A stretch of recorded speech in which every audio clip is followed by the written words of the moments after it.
بسم اللہ الرحمن الرحیم۔ اردو ریڈیو میں خوش آمدید۔ میرا نام رونی ہے۔ میں ایک خواجہ سرا ہوں۔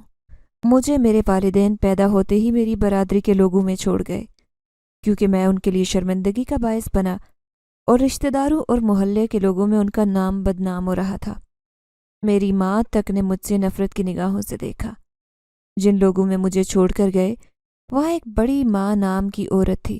انہوں نے ہی مجھے یہ سب بتایا اور کہا کہ میرے والدین نے میرا نام تک نہیں رکھا۔ بڑی ماں نے ہی میرا نام رونی رکھا، کیونکہ میں بہت روتا تھا۔ کبھی کبھی مجھے خود پر بھی بہت غصہ آتا کہ میرے ساتھ آخر کیا مسئلہ ہے۔ لوگ مجھے عجیب نظروں سے گھورتے تھے۔ محلے کے بچوں کے ساتھ کھیلنے جاتا تو وہ مجھے مار کر بھگا دیتے، یا پھر ان بچوں کے والدین دیکھتے تو پورا محلہ گٹھا کر کے میری بے عزتی کرتے۔ میں نے بڑی ماں سے پوچھا تو انہوں نے کہا کہ ہم جیسوں کی قسمت میں ایسے ہی مار کھانا لکھا ہوتا ہے۔ میں یہ سن کر دکھی ہو جاتا لیکن کسی سے کچھ کہتا نہیں تھا۔ وہاں موجود باقی بچوں سے میری نہیں بنتی تھی، کیونکہ وہ میری طرح غمزدہ نہیں ہوتے تھے۔ انہیں کوئی مار دے تو وہ مقابلہ کرنے لگ جاتے اور سب سے بدلہ بھی لیتے تھے۔ بڑی اماں نے مجھے بھی یہی سب سکھایا تھا کہ تم بھی لڑا کرو، لیکن میں لڑنے کی بجائے ہجوم دیکھ کر ہی ڈر کے مارے کچھ بول ہی نہیں پاتا۔ میرے ساتھ عجیب معاملہ درپیش آتا تھا۔ جب میں چھوٹا سا تھا تب سے رات کے پہر جب سب سو جاتے تو میرے ارد گرد ایک سفید ہالہ بن جاتا، جس سے میں بچپن میں تو کھیلتا رہا، لیکن جیسے جیسے بڑا ہوتا گیا میری حیرانگی بڑھتی گئی۔ میں نے سب کو بتانے کی کوشش کی، کئی مرتبہ جاگ کر دیکھنے پر اصرار بھی کیا، لیکن میری حیرانگی پریشانی میں بدل جاتی۔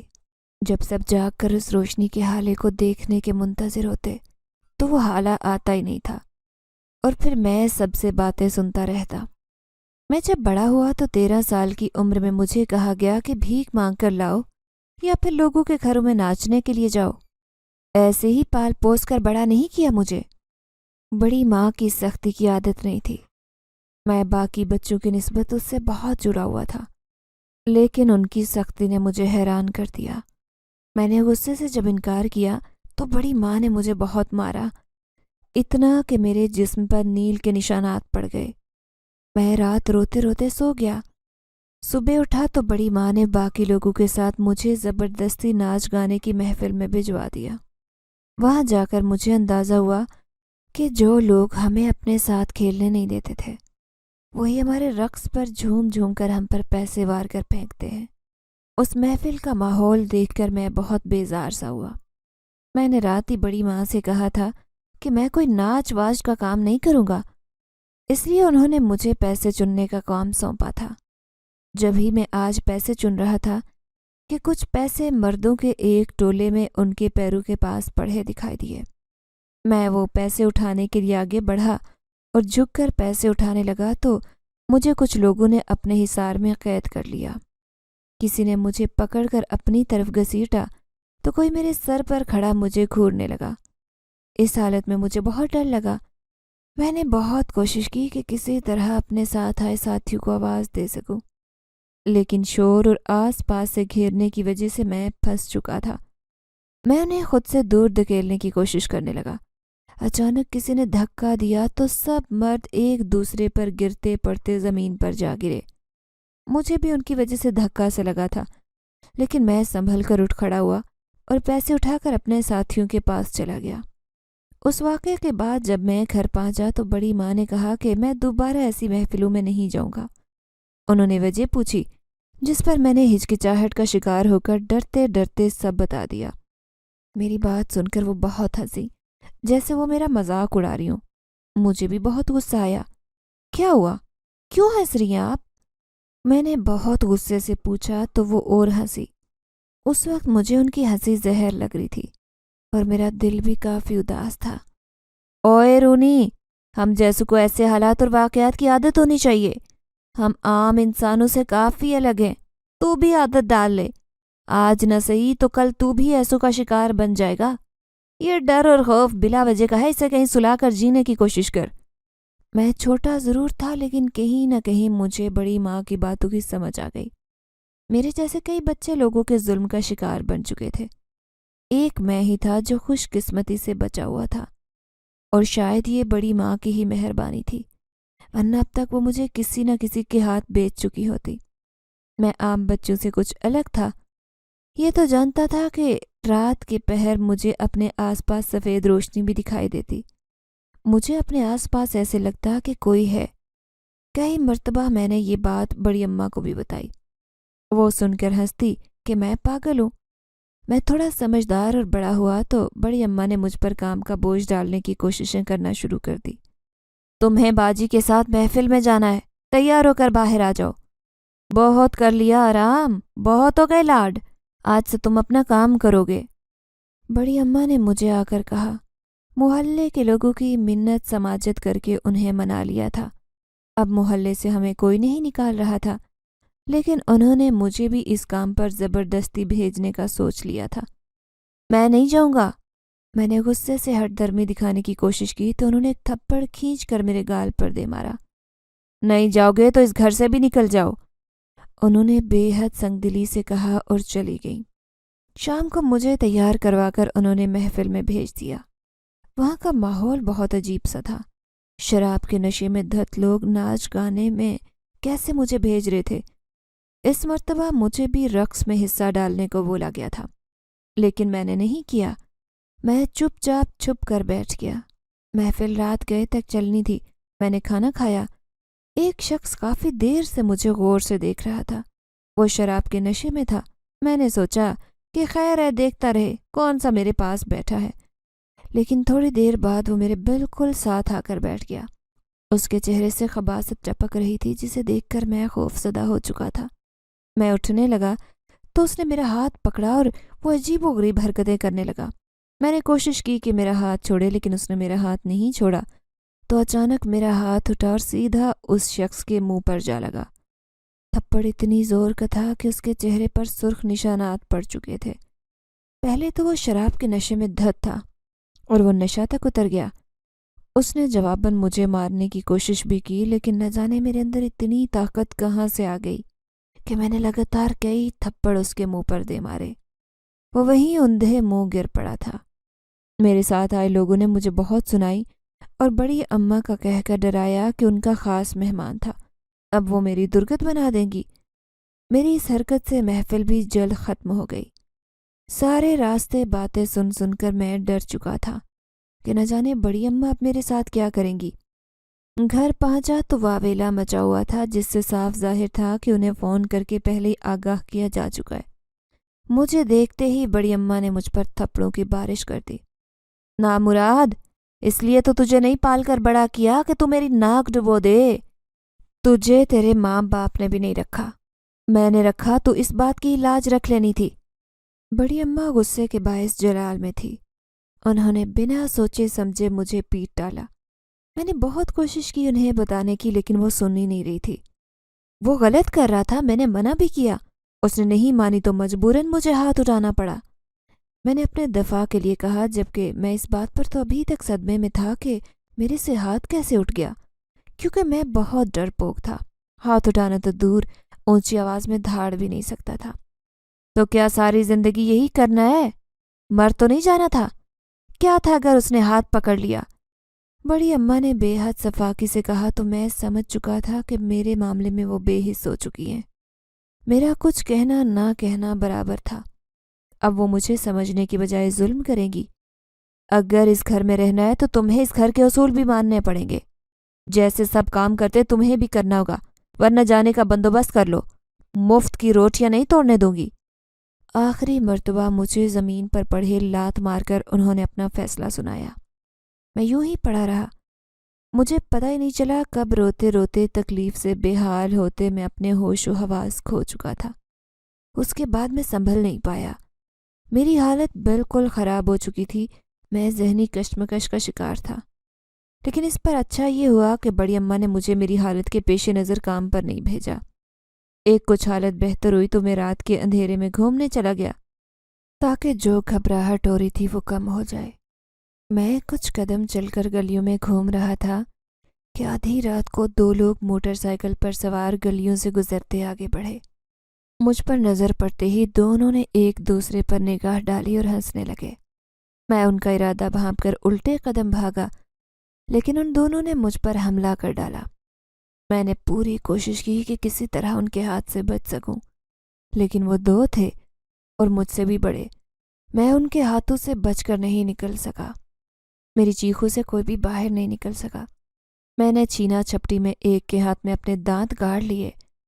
اس نے چیخیں ماری تو دوسرے نے میرے منہ پر ایک تھپڑ کھینچ مارا۔ میں وہیں الٹے منہ گلی میں گر پڑا۔ میرے منہ سے خون نکل پڑا۔ اوپر والے حصے کے 2 دانت بھی ٹوٹ گئے۔ اس کے باوجود دونوں نے مجھے مارنا شروع کر دیا۔ اچانک وہاں سفید دھواں چھانے لگا۔ اس دھوئیں کے باعث مجھے کچھ سنائی نہیں دے رہا تھا، بس کسی کے مارنے کی آوازیں آنے لگی، جیسے کوئی مکے، لاتیں اور ڈنڈے برسا رہا تھا۔ اس کے ساتھ ہی ان دونوں لڑکوں کے چلانے کی آوازیں بھی آ رہی تھی۔ میں ڈرتے ڈرتے اٹھا اور اندھا دھند بھاگا۔ مجھے اندھیرے میں بھی راستہ دکھائی دے رہا تھا۔ میں بہت حیران پریشان گھر کی طرف چلا آیا۔ اس حالت میں میرے ہاتھ، پیر اور منہ تک زخمی تھے اور خون بھی نکل رہا تھا۔ گھر پہنچا تو بڑی اماں میری حالت دیکھ کر مسکرائیں اور بولی، بن ہی گئے نا کسی کے ظلم کا نشانہ؟ میں نہ کہتی تھی کہ یہ دنیا بڑی ظالم ہے، اس تشدد سے اچھا ہے کہ ناز سے جیو۔ ان کے کہنے کی دیر تھی کہ میں چلانے لگا۔ پہلے ہی مار پیٹ کی وجہ سے درد کی شدت نے مجھے ادموہا کیا ہوا تھا۔ اوپر سے ان کی زہریلی باتوں نے میرے زخموں پر مزید نمک چھڑک دیا۔ لیکن بڑی اماں نہیں جانتی تھی کہ ان 2 لڑکوں کے غلط ارادوں سے پہلے ہی میں اس دھوئیں کی وجہ سے بچ گیا، بس تھوڑے تشدد کا نشانہ بن گیا۔ مجھے ہنسی سی آئی اور تکلیف میں بھی اونچی آواز میں قہقہے لگانے لگا۔ بڑی اماں مجھے حیران ہو کر دیکھنے لگی۔ ان کے چہرے سے صاف ظاہر تھا کہ وہ بہت پریشان ہیں۔ انہیں شک سا ہونے لگا کہ میں پاگل ہو گیا ہوں۔ لگتا ہے تم پاگل ہو گئے ہو، اس سارے غم میں تمہارے دماغ پر اثر ہو چکا ہے، بڑی اماں نے ہنس کر کہا۔ آج سے پہلے وہ اتنی سنگ دل نظر نہیں آئی تھی۔ پہلے اگر کبھی مجھے چوٹ لگ جاتی تو وہ میرے زخموں کی مرہم پٹی بھی خود ہاتھوں سے کیا کرتی، لیکن آج نہ جانے انہیں کیا ہو گیا تھا۔ شاید ان کی بات نہیں مانی تھی اور آج وہ مجھے اس حال میں دیکھ کر خوش ہو رہی تھی کہ میں نے ان کی بات نہیں مانی۔ اس کا نتیجہ ہے یہ کہ میں نے باہر سے یہ غم سہ لیا تھا۔ بڑی ماں، میرے ساتھ ایسا کچھ نہیں ہوا، بس تھوڑا سا زخمی ہوا ہوں۔ مجھے تو کسی نے بچا لیا ہے۔ کوئی وہاں تھا جسے میں نے دیکھا نہیں، کیونکہ میرے سامنے دھواں تھا، لیکن مجھے آوازیں آتی رہی۔ جنہوں نے مجھ پر حملہ کیا انہیں کوئی مار رہا تھا اور وہ چیخ رہے تھے۔ میں نے دھیرے دھیرے ساری بات بڑی اماں کو بتائی۔ وہ سن کر سر جھٹک کر اٹھ گئیں۔ شاید انہیں میری بات پر بالکل یقین نہیں آیا تھا۔ ایسا کیسے ہو سکتا ہے؟ تمہیں نظر نہیں آیا؟ اگر نظر نہیں آیا تو پھر تو کیسے گھر آ گیا؟ بڑی اماں نے گھور کر مجھے کہا۔ میں خود حیران ہوں کہ کیسے گھر آ گیا، جبکہ مجھے سفید روشنی میں وہ لڑکے تک نظر نہیں آ رہے تھے، لیکن راستہ نظر آ رہا تھا۔ میں ناسمجھی میں سر کھجاتا رہا۔ بڑی اماں میری غائب دماغی باتیں سن کر مرہم پٹی کے لیے دوائیوں کا ڈبہ لینے چلی گئی۔ میری پٹی کروا کر بڑی اماں سے اچھی خاصی میں باتیں سنتا رہا۔ رات جب میں ہمیشہ کی طرح بستر پر لیٹا تو میرے ارد گرد روشنی کا ایک حالہ سا بن گیا۔ میں اس حالے میں غور سے دیکھنے لگا، لیکن کچھ دکھائی نہیں دیا۔ میں نے تنگ ہو کر ہاتھ سے اس روشنی کو ہٹانے کی بھی کوشش کی، لیکن وہ روشنی ذرا سی بھی نہیں ہٹی۔ میں نے وہیں سب کو آواز دے کر اٹھایا اور بڑی اماں کو بھی بلایا تاکہ انہیں بھی یہ روشنی کا حالہ دکھا سکوں، لیکن ان سب کے آنے سے پہلے وہ حالہ غائب ہو چکا تھا۔ سب نے اٹھ کر آتے میری بہت بے عزتی کی، مجھے پاگل، دیوانہ اور نہ جانے کیا کچھ کہا اور چلے گئے۔ ان سب کے جاتے ہی وہ روشنی کا حالہ دوبارہ سے آ چکا تھا۔ میں نے غصے سے کروٹ بدلی اور اس حالے کو گالیاں دیتے دیتے سو گیا۔ صبح اٹھا تو ہمارے گھر کے سامنے لوگوں کا بڑا ہجوم تھا۔ ان میں سے کئی لوگوں نے ہمارے گھر میں پتھر پھینکنا شروع کر دیے۔ بڑی اماں شور کر رہی تھی۔ اچانک مجھ پر نظر پڑتے ہی انہوں نے میرا بازو پکڑ کر مجھے سب کے سامنے لا کھڑا کیا۔ میں نے دیکھا تو حیران رہ گیا۔ وہاں وہی رات والے 2 لڑکے جن کے سر پر پٹیاں اور بازو گلے میں لٹکائے ہوئے وہ کھڑے تھے۔ انہوں نے مجھے دیکھتے ہی میری طرف اشارہ کر کے کہا، یہی ہے، اسی نے ہمیں رات کو مارا تھا، اسی نے دھواں کر کے ہمیں اندھیرے میں مارا اور ہم دونوں کی ہڈیاں توڑ دی۔ میں ان کی باتیں سن کر ایک دم پیچھے ہوا۔ وہ جھوٹ بول رہے تھے۔